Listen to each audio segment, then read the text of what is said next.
मुंबईकरांचे पाणी आता महागण्याची शक्यता आहे। पाणीपट्टीतील दरवाढीचा प्रस्ताव आयुक्तांना सादर करण्यात आलाय, तर पालिका निवडणुकीच्या पार्श्वभूमीवर दरवाढीचे संकेत कमी असल्याची देखील माहिती मिळते। मुंबईकरांच्या पाणी पुरवठ्याच्या खर्चात वाढ होत असून हे गणित जुळवण्यासाठी मुंबई महानगरपालिकेच्या जल अभियंता विभागाने पाणीपट्टीमध्ये वाढ करण्याचा निर्णय घेतलाय।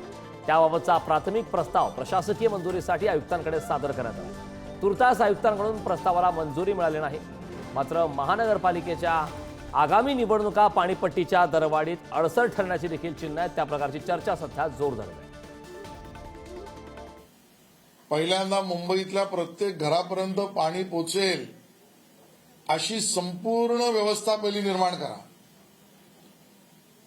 दूषित पाणी नको, पाण्याची गळती नको, पाण्याच्या वेळेत कमतरता नको, पाईप फुटल्यामुळे आज पाणी बंद ही परिस्थिती नको, अशी सुदृढ व्यवस्था मुंबई महानगरपालिकेने पहिली करावी आणि मग पाण्याच्या दराच्या वाढी संदर्भातली चर्चा करावी, अशी माझी त्यांना